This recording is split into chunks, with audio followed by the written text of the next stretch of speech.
All right, we made it, the last session of the day. I'd like to thank all of you still here for hanging on to come and see my session. I hope it proves worthwhile. So just a little bit about me. My name is Dave Russell. I'm a Principal Solutions Engineer for Hortonworks. I've been at Hortonworks, I'm in my 4th year now at Hortonworks. It feels like about 20 years. It's a very fast-moving organization, that's certainly true. But I've actually been in open source for over 20 years. I've been in scale-out technologies like Hadoop and cloud for over 10 years. I've worked at both Canonical, the people behind Ubuntu and OpenStack, and Red Hat, both for about 5 years. So I've got a little bit of credibility in open source. I also spent some time working at an organization that used to be called the Defense and European Research Agency in their cybersecurity division. So I know a little bit about cybersecurity as well. And hopefully today I'm going to give you a bit of a deeper dive on the Hortonworks Cybersecurity Platform, or HCP, powered by Apache Metron. So first of all, quick show of hands. I know it's late in the day and I'm asking you to do actions, but quick show of hands. Who here was in the keynote session and heard me talk about HCP during the keynote? Okay, that's pretty good. That's most of the audience here. A good 60-70%. Excellent. So I'll be introducing some of those concepts again in a bit more detail, but I'll also be going into a lot more depth in a variety of different areas as we go through. So let's get started. So why cybersecurity and big data? Well, these two bars are actually, the blue bar is on average, based on certainly my experience of talking to organizations, the average duration that most organizations' cybersecurity platforms can actually retain data for, around about 6 months. Depending on who I talk to, it ranges between 3 and 6 months of live data. They then also mention that quite often they have archived versions of data, and then when you ask them, so how difficult is it to go and query that archived data, they start mumbling about backupping and tape, and the conversation goes very, very bad. The green bar is the number of months that the average breach goes unnoticed. This is according to the 2016 Verizon security report. I think that average by the end of this year is likely to be significantly larger given some of the facts that we have coming up. But you can see that there's a delta between the retention period that the average organization keeps data in many of their cybersecurity silos and the average duration that a breach goes undetected. It's about 2 months according to these basic statistics. Well, if that's the case, that means if you detect a breach, the data that could have helped you to track down exactly what had happened has probably already expired off your systems. Not very useful. Let's put some actual facts behind some of this. So here we have 2 breaches that the detail was found out more about them this year. The first one is Police One. It's an environment used by law enforcement, a bulletin board system effectively, and it took over, about 28 months before they detected that their environment had been breached. This meant the email addresses, contact details, password information of FBI, CIA, Department of Homeland Security, a variety of other 3-letter US agencies, details were compromised. Apparently you could buy the data for that for about $400 US if you knew where to look. Yahoo in the US, obviously very famously and becoming more so, now it looks like that's been 36 months was the duration between them actually being penetrated and the full detail coming out of exactly what had happened. So you can see the two bars that I talked about earlier are definitely far smaller than that. So it's a very good reason why big data. You can store and process large volumes of data. Hadoop was built for that purpose. It's perfect for cybersecurity from that particular use case. So there's an organisation in the UK called GCHQ. They spun up about a year ago the National Cybersecurity Centre, and their technical director was quoted saying this, I think it was probably about a month or so ago. He said, sometime in the next few years we're going to have our first Category 1 cyber incident, one that will need a national response. Now, he was talking about a Category 1 cyber incident. So, suggesting that there are other categories. Well, so what might those categories be? Essentially, a Category 3 event is something that affects a single organisation. There have been around about 500 of those over the last 12 months, according to the National Cybersecurity Centre. Category 2 events are events that have occurred and have affected multiple organisations simultaneously. There have been about 30 of those this year. A fabulous example of that is WannaCry. This is a almost certainly incomplete list of the organisations that have been affected by WannaCry, and I've publicly stated that. I would imagine the number is probably triple, if not quadruple that, if not even higher, of organisations that are not publicly stating it. It's a bit of an eye chart, but it's also quite scary. So, if those are Category 3 and Category 2 events, what on earth could a Category 1 event be? I hate to think. In many cases, cybersecurity has these kind of dark corners within their data. There will be information that is just not pulled into the traditional SIEM platforms or analytics platforms. And the reason for that is many of the traditional SIEM platforms, for example, operate on an events per second licensing model. And if you want to push in more data than that, you basically have to drop data.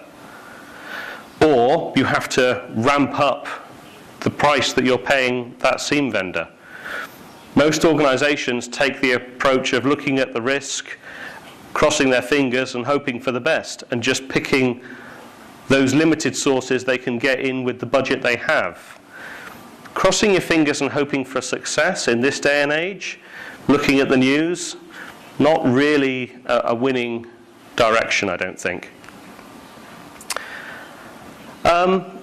Many organizations have tried to build their own cybersecurity data lakes. A Gartner presentation earlier this year suggests that the majority of them fail. Maybe fail is a bit of a harsh way of putting it, but certainly fail to deliver on their promised return on investment. Maybe they deliver some keyword searching, but is that really enough? Maybe they deliver some elements of analytics, but they require a lot of effort to deliver that analytics. So there are a variety of reasons why these kind of programs fail. And many of them are because these organizations are developing these in isolation. Wouldn't it be great if there was a community around creating a standardized blueprint for doing cybersecurity on big data? Wouldn't that be a fabulous idea? So I talked a little bit about this during my keynote session. It's not that we don't have the tools. Cybersecurity is flooded with tools. At this year's RSA conference, there were 666 vendors. I don't know if that number is a coincidence or not, exhibiting at the conference. So there's no shortage of tools.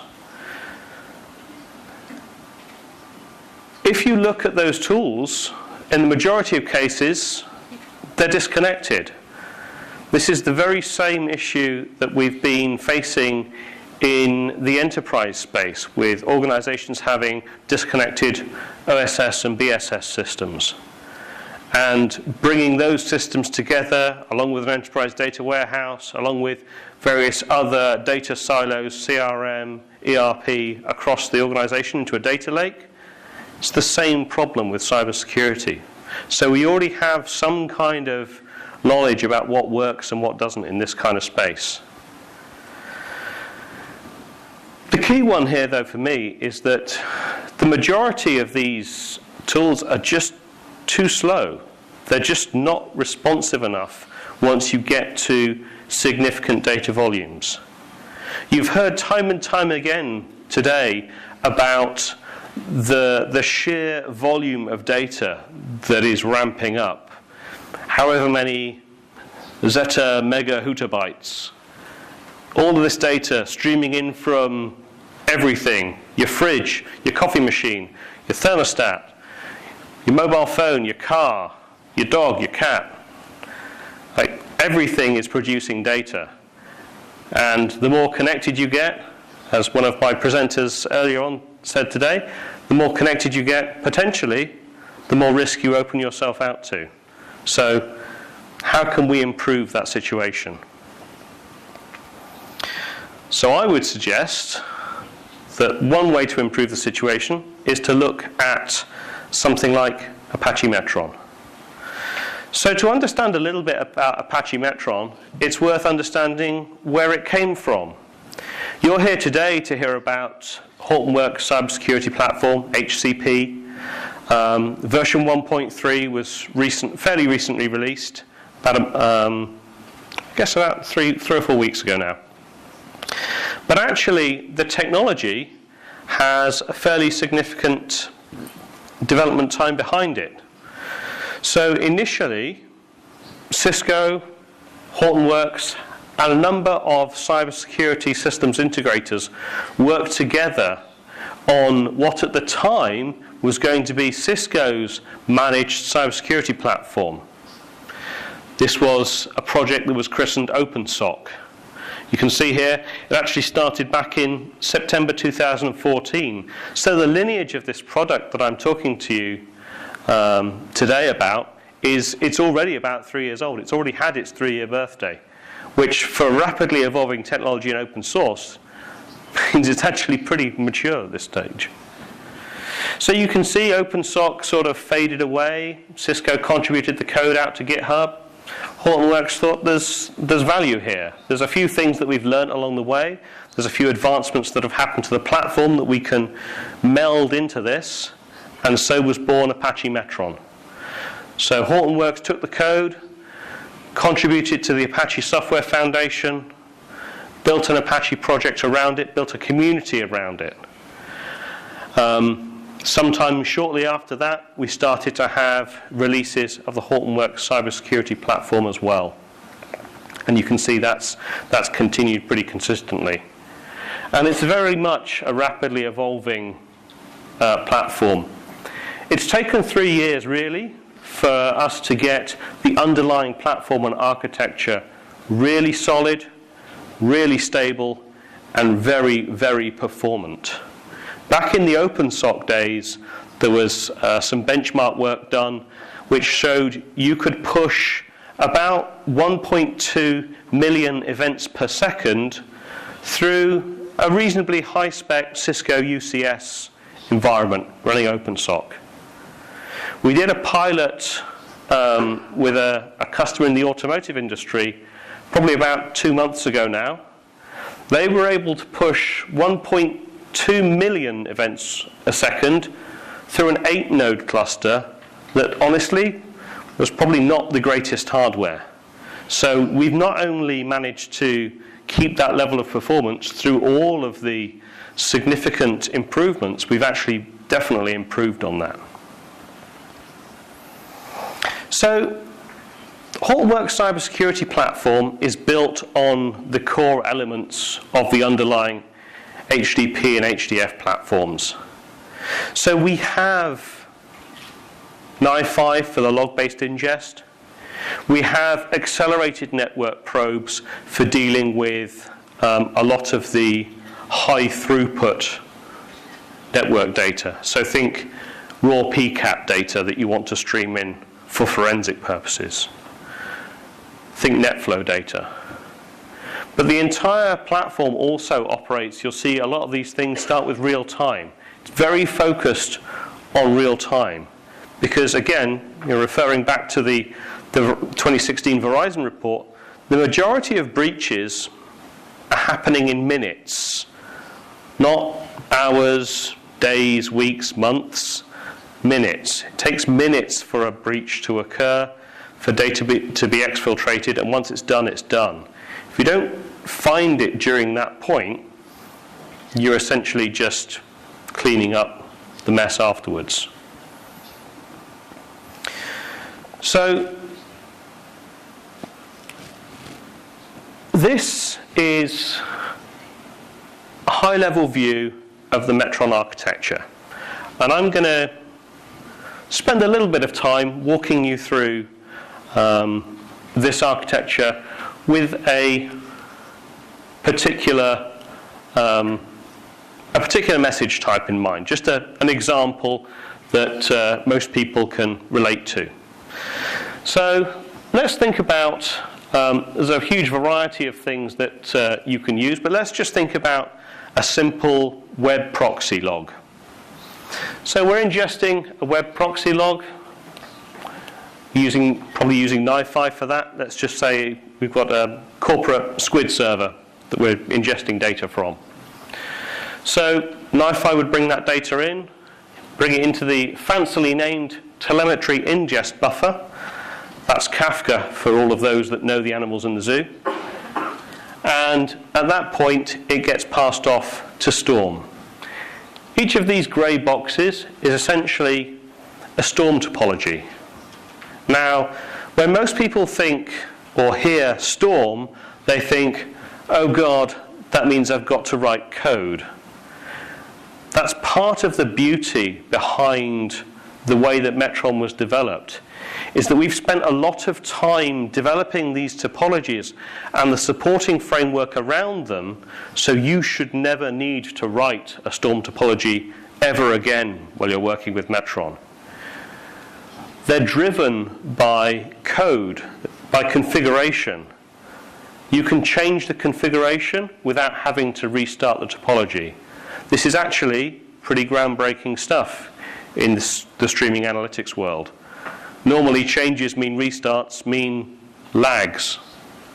Not very popular when you're dealing with 1.2 million events per second. Stuff starts to back up quite quickly if you're doing that, having to restart. So no more restarts, +1 for that. So with this proxy log message, we bring it through the telemetry parser. So parsers, we've got a variety of parsers written for a variety of different sources. Squid, relatively simple. We can write quite a simple Grok-based parser for that. You can think of Grok as being a sort of regex-based parsing, and you saw me flash some of that up on the screen a little bit earlier. Next step is enrichment. So what would you want to enrich proxy logs against? Well, let's say it's a proxy that's authenticating against your Active Directory environment. So in that case, you've probably got a username there. Well, wouldn't it be far more useful to turn that username into an actual person's name, enrich the data with that? If you're hooking into AD, well, what other information do you have about that user in AD? You probably have their department, you might have their level within the organization maybe, a few other things, phone number, all that sort of information. Okay? What else could you enrich it against? you've probably got an asset management database. Actually, most organizations I talk to, I say, have you got an asset management database? And they say, which one? We've got 4, 5, 6 of them, depending on what day of the week it is. But enrich against that variety of asset management databases as well. So then you know whether the endpoint device is a smartphone, is a laptop, is a desktop. Is the desktop moving around? It's probably a bad sign. Laptops and phones moving around, that's probably okay, but desktops or servers, maybe not so much. So you've done one set of enrichments against one set of data sources. Your next step is some threat intel enrichment. So now you're starting to deal with things like sticks and taxi and other open data formats, but there's no reason why you couldn't interact with whatever threat intel sources you have. So, you know, if you've got a feed coming in from Symantec or McAfee or some other security vendor, you could enrich the data against that. So think sort of blocked IPs or suspicious hosts or open relays or any sorts of thing that you want to be a little bit careful if your users are browsing to it, FTPing to it, otherwise communicating with it in some way, shape or form. So you've done the parsing, the enrichment, the threat intel. Now we're on to the profiler. Now this is where some of the really, really interesting stuff happens. So when you're profiling, you're actually doing real-time statistical analysis of the data. Now I'll stop there because I've got another slide on the profiler and I get very excited if I start talking about the profiler here. So I'll just carry on a little bit and we'll come back to the profiler. Next step though is alert triage. So here you're starting to understand more about exactly what's happening to that message as it comes through. So let's say you've enriched it against Active Directory and you've enriched against an asset management database. So if the asset management database comes back that it's the public workstation that we've got in the lobby area of the building, of our main reception, it's on its own separate DMZ, you know, it's monitored but only very vaguely, quite a low risk, quite a low threat. If it comes through the asset register and it's the CFO's laptop, that's probably a significantly higher risk, I would guess. So all of these signals correlating together start to build a far more richer picture of that particular event. So by the time you get to indexing and writing, and we index out both to a hot layer, that would be a fast index layer, something like Elasticsearch or Solr, we also index out to HDFS in parallel. So you can think of that hot layer as being that sort of 3 months or so layer that you can rapidly interact with, rapidly query, but you still have the full history in HDFS, and you can do all the cool things that you can do with stuff on HDFS, as any big data person would know. So there's then a variety of things that you can integrate with on the far side of that. So PCAP forensics, a threat intel platform, machine learning model as a service, and we'll talk about all of these things as we run through. So first of all, the profiler. I said this is the bit that I get very excited about, and I will not apologize for it either. So the profiler is very, very cool. Most people think that to do really clever things in cybersecurity, what you need is to throw magic at it, or machine learning, as some other people call it, or AI. It turns out that actually you can get a very, very long way by applying a variety of simple statistical analysis to data. So for example, let me just build this out. You can generate profiles based on things like cardinality, how many servers are connected, things like a T-digest statistics, the average over different periods of time, a Bloom filter, detect presence, and outliers, detecting unusual events in a particular stream. So let's give a practical example of this. The majority of SIEM platforms today are rules-based. You know, if I type my password wrong 5 times, okay. If I type it wrong 6 times, account gets locked. So what if, like one of my colleagues, who types furiously fast, but gets half of what he types wrong, it takes him probably an average of 8, 9, sometimes 10 times to get his password right. But he does eventually get there. Well, what happens is either you have a rule that means that his account is locked 80% of the time, not terribly useful, or you increase so that his terrible typing fits below the curve, again, not terribly useful, or you start to create strange sort of exceptions here and there. This person can mistype it 10 times, this person only 2, this person 12, and you start to get very complex, very messy, very difficult to manage rule sets. Again, not particularly useful. And also, if you're thinking like an attacker, once you learn that, okay, 6 attempts and I get locked out, I'll try 5 attempts and then I'll move on to the next account. And I'll carry on rolling through until I get lucky. And that will fall completely beneath the radar.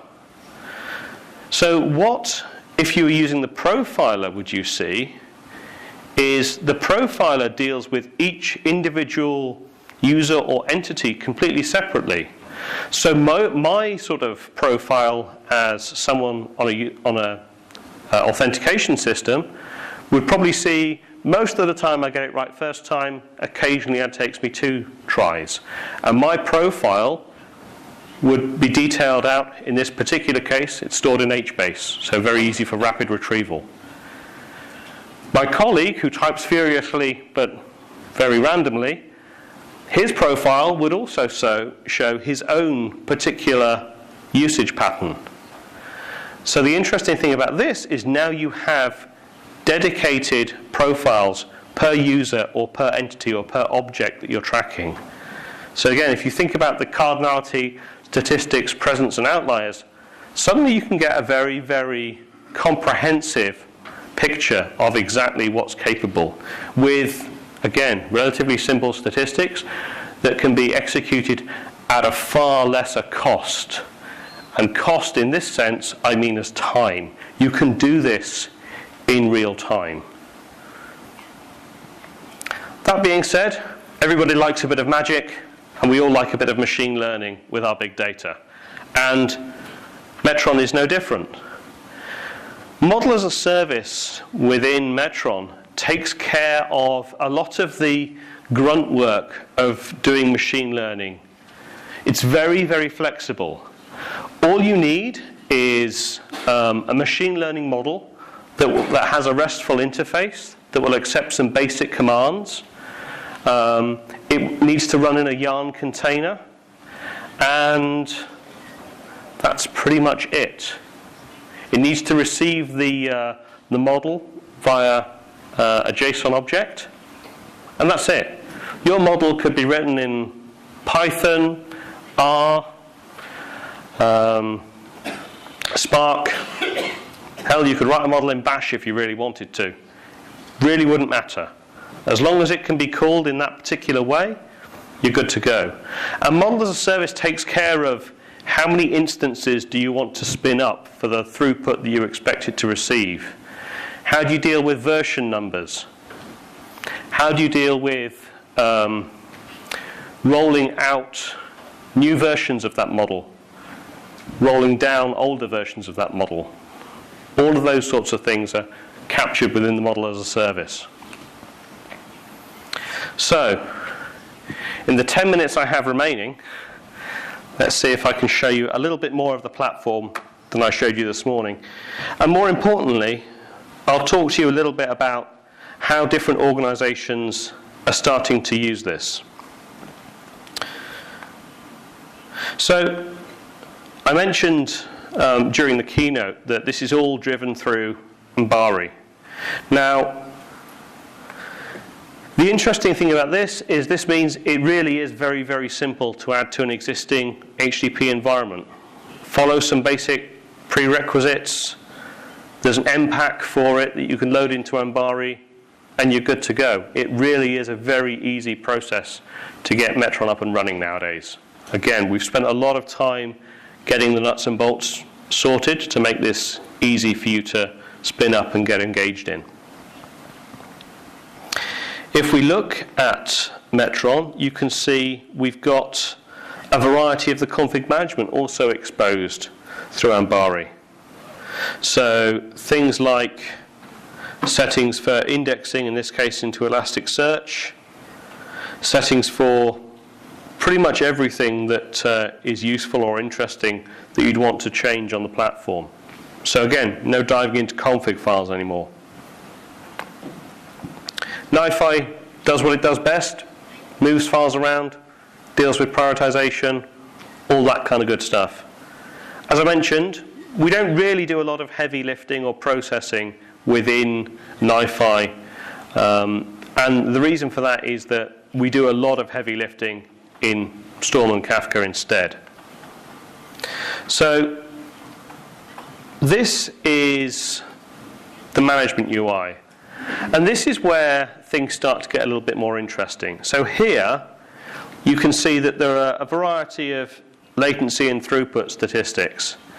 Now these are actually, we're not reinventing the wheel here, we're just drawing that stuff straight out of the Storm and Kafka APIs. And in fact, if I go back to Ambari, and if I go and take a look at the Storm view, for those of you that haven't seen it, this is a really nice way of viewing and, more importantly, occasionally troubleshooting exactly what's going on within your Storm environment. You can see there's a bunch of different topologies spun up. So if we take a look at the squid topology, for example, you can see it's fairly simple. It's a spout and a couple of bolts. If we go back and take a look at the enrichment one, however, significantly more complicated. You can see we're doing some interesting things here. You see Stellar, some HBase, some host enrichment, some threat intel. And again, this is all handled for you by the Metron platform. No more coding Storm. It's a brave new world. So I mentioned that we've got the ability to do, excuse me, I just need to quickly reload the UI. We've got the ability to do a lot of complicated management of the parsers within this UI. And again, remember, this is basically when you save the changes here, it's uploading that config into Zookeeper. And Storm is then notified that changes have been made, and it will pull those changes down. Again, all without you having to stop and restart any topologies. So config-driven Storm. What you'll also see here, if I look in some of the advanced settings for what we've done, is you'll see we've done a couple of transformations. So we've taken the full host name, and we've used some Stellar functions to cut it down to just giving the domain without subdomains. So we can compare it against a well-known set of, say, the top 5,000 URLs. If something's in there, it's probably a safe URL to visit. If it's outside there, maybe it's higher risk. So Stellar is another interesting part of Metron. Think of it as being Excel functions for cybersecurity. It's that kind of level of language. You don't build huge programs in it. You do little bits of tweaking and manipulating data using Stellar. So brings us onto the dashboard. Not really much to say about the dashboard. It's a dashboard like any other dashboard. It's pretty, it's got graphs. Yes, we can do pretty and open source too. So now we come on to the Alerts UI. And again, this is an area where we've seen a lot of development recently. This Alerts UI is brand new with the 1.3 release of HCP. And it brings a selection of other options that may or may not work on this particular build, as I think I may have broken something earlier. So let me just do one quick check to see if I can fix this, and if not, I will move swiftly on. This is the joy of running the daily build. Sometimes not everything works quite right, but it's always fun. You never quite know what to expect.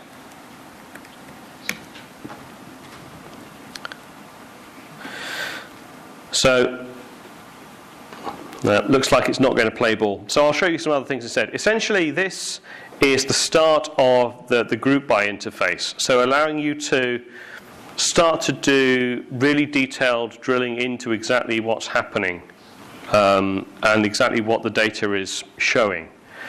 Giving you the ability to group by a variety of different elements. You can also do things like configure which fields you want to see on this particular view. So if you remember, as we were talking about that enrichment piece as the data was coming through, you can see that essentially by the time the data reaches this particular UI, it's fully enriched with all of that additional information, both threat intel and standard enrichment. This basically means that by the time an event has been discovered, the Security Operations Center analyst just has to go to one particular message. They don't have to then swivel chair between 7 or 8 different systems to work out, so which actual user was this? What actual hardware is this talking to? Where's this source and destination going to and coming from? It's all here in the message, and you can start to just expose some of that information. So you can see here enrichments, geo-IP, destination address by city. I will just try this one more time to see if it's... No, it's not behaving. Okay, well, we'll switch back to this and we'll wind up with a few final comments. So, if I can find my mouse pointer, here we go.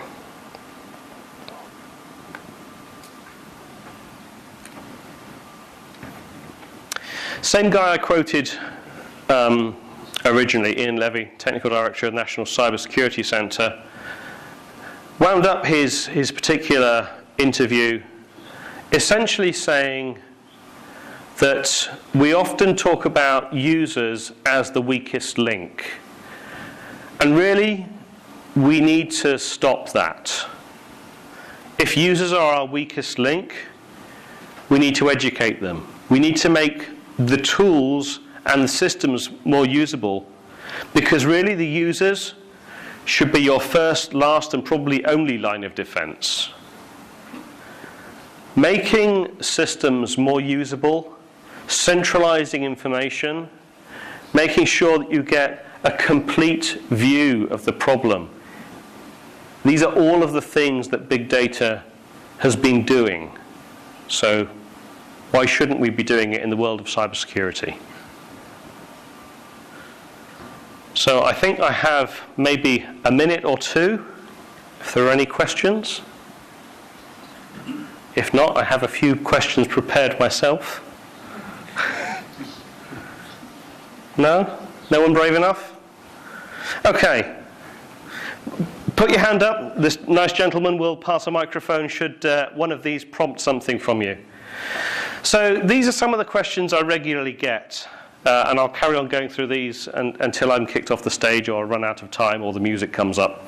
So questions I often get are, I've already got a data lake. Do I need a separate cybersecurity data lake?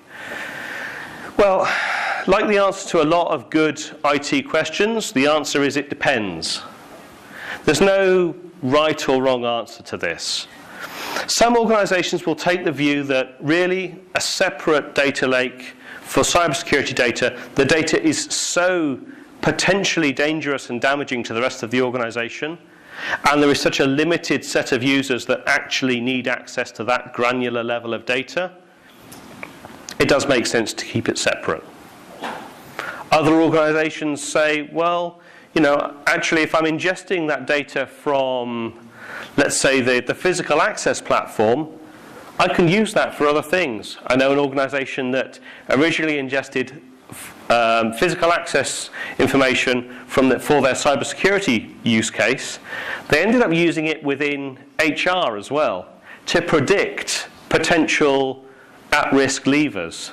They found out that their working patterns became more erratic. They left early, they arrived late if they were thinking about leaving. So they actually used it to predict that as well. So the answer is it depends. You see it both ways. Cloud or on-prem is another question I get asked. Again, unfortunately, it depends. We have production customers today very successfully using HCP in the public cloud. Telstra, one of the case studies I talked about during the keynote, public cloud. The same for Capital One, public cloud. So you definitely can do it. Whether you should, it's probably up to your own internal policies to decide that.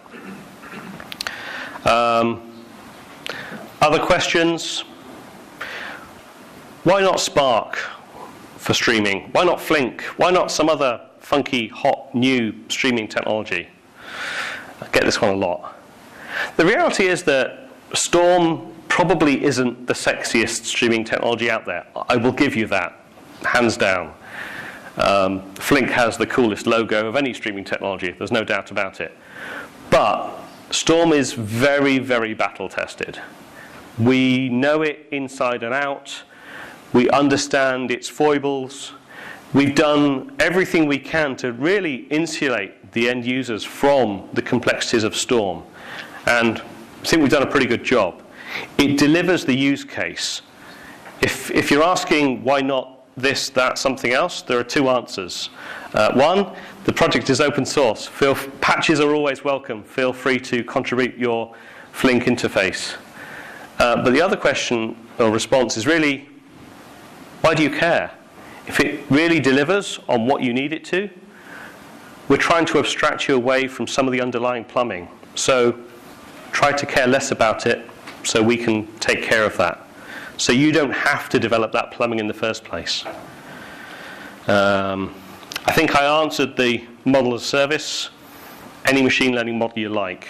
Scikit-learn, Oxygen, anything. Where can I get more information? These slides will be available, so feel free to follow any or all of these links. Hot, warm, and cold. So think of the hot layer, the hot indexing layer as Elasticsearch or Solr. About 3 months retention, thereabouts. Think warm as in a warm layer of HDFS, typically 12 months or so. Cold, think of that also as being HDFS. Today, probably denser nodes for storage. Tomorrow, when 3.0 comes out, probably adding erasure coding as well. So you're probably looking at a retention period of very easily 2 years of data and a very affordable, performant platform. Final question I get is, what do you get out of the box? And I have this handy eye chart, unfortunately, Metron datasheet that shows the highlights of what you get out of the box. So with that, if you've enjoyed listening to me today and you'd like to hear more from me, God help you, I also run a community-based podcast, the Roaring Elephant Podcast, bite-sized big data. It's all about the world of big data and analytics. I run it with a very good friend of mine.